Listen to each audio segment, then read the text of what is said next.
Welcome to my channel. বন্ধুরা, আমি আবারও একটি রেসিপি নিয়ে হাজির হয়েছি, যেটা হলো ঘরে থাকা অতিরিক্ত পেকে যাওয়া কলা ফেলে না দিয়ে একটি নতুন ধরনের নাস্তা রেসিপি নিয়ে আমি হাজির হয়েছি। আর এই জন্য আমি প্রথমে অতিরিক্ত পেকে যাওয়া পাকা কলাগুলোকে নিয়ে নিলাম। এবার এগুলোকে আমি হাত দিয়ে ছাড়াতে পারলাম না বন্ধুরা, অতিরিক্ত পাকা হয়ে গেলে এর ছাড়ানো যায় না, সেই জন্য আমি এর মাথাটা পেছনটাকে কেটে দিয়ে কলাটাকে এইভাবে ছাড়িয়ে নিলাম। এইভাবে আমি সমস্ত কলাগুলোকে ছাড়িয়ে নেব।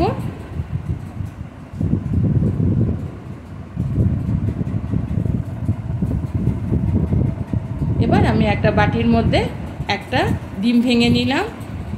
ডিমটা ভেঙে নেওয়ার পর আমি যে কলাগুলোকে ছাড়িয়ে নিয়েছিলাম সে কলাগুলোকে ডিমের মধ্যে দিয়ে দিলাম।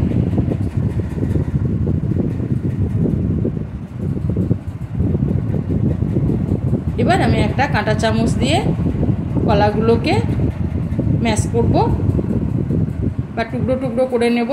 এখানে কলাগুলো স্লিপ করছে বন্ধুরা, সেই জন্য আমি এখানে কাঁটা চামচটা পরিবর্তন করে আমি একটা ম্যাশার দিয়ে এইগুলোকে ম্যাশ করে নেব।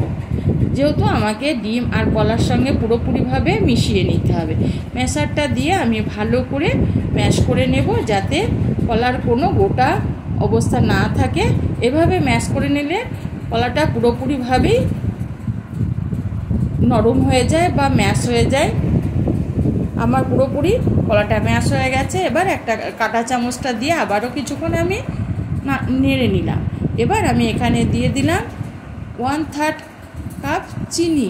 চিনিটা আপনারা আপনাদের পছন্দ মতো দেবেন, যেহেতু কলাটা অতিরিক্ত মিষ্টি সেই জন্য আমি চিনিটা একটু কম করে দিয়েছি। আর দিয়ে দিলাম অল্প একটু ভিনিগার। ভিনিগারটা দেওয়ার পর আমি এটাকে ভালো করে নাড়িয়ে নেব। যতক্ষণ না চিনিটা গলবে ততক্ষণই আমি এইভাবে নাড়তে থাকবো। চিনিটা সম্পূর্ণ গললে তবে আমি এটাকে অন্য কিছু উপকরণ আমি এর সঙ্গে অ্যাড করব।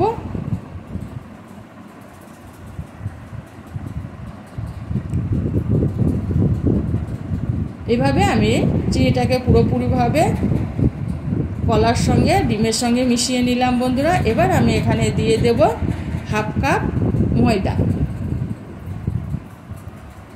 ময়দাটা দেওয়ার পর আমি এবার এই কলা আর ডিমের সঙ্গে ময়দাটাকে ভালো করে মিশিয়ে নেব।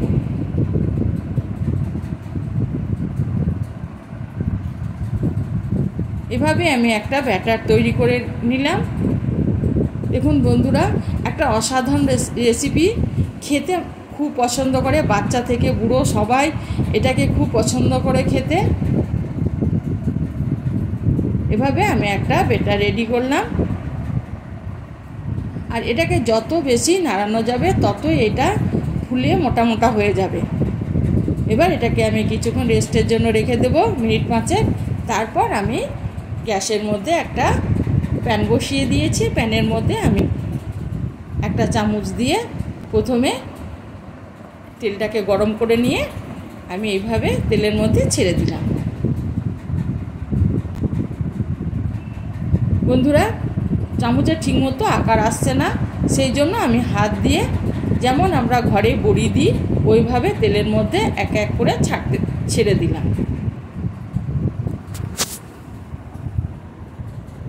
হাত দিয়ে ছেড়ে দেওয়ার পর আমি এবার একটা কাঁটা চামচ দিয়ে আস্তে আস্তে এগুলোকে উল্টিয়ে দেব।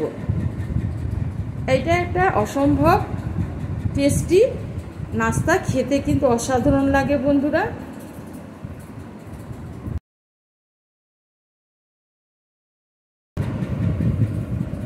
আখা থেকে নামানোর সঙ্গে সঙ্গে এটা শেষ হয়ে যাবে।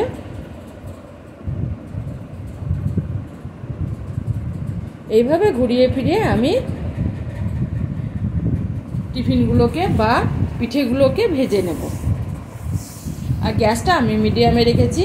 এখানে জোরে গ্যাস জ্বালিয়ে দিলে ভিতরটা কাঁচা হয়ে থাকবে বন্ধুরা, যেহেতু এখানে ময়দা দেওয়া আছে। এভাবে আমি ঘুরিয়ে ফিরিয়ে নাস্তাগুলোকে ভাজবো।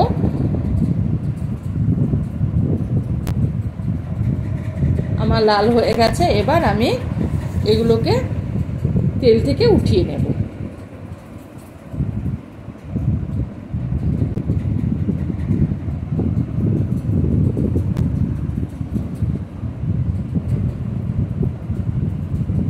এইভাবে আমি পিঠেগুলোকে পুরোপুরি উঠে নিলাম।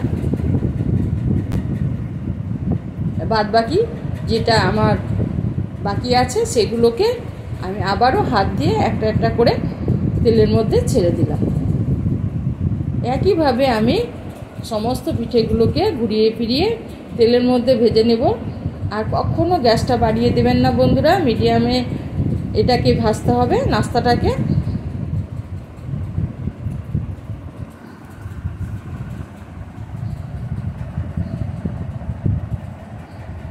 আবারও আমি এক চামচ দিয়ে এগুলোকে উল্টিয়ে পাল্টিয়ে দেব প্রথমে, তারপরে এগুলো লাল হয়ে গেলে আমি এগুলোকে উঠিয়ে নেব। আর যদি আমার ভিডিওটা ভালো লেগে থাকে তবে একটা লাইক করবেন, সাবস্ক্রাইব করে চ্যানেলটির পাশে রইবেন বন্ধুরা। এইভাবে ঘুরিয়ে ফিরিয়ে আমি নাস্তাগুলোকে ভেজে নিলাম।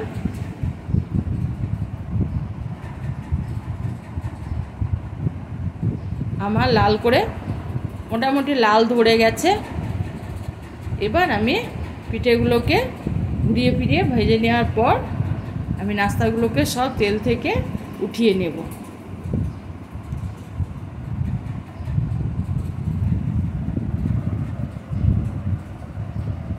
আমার ভাজা হয়ে গেছে।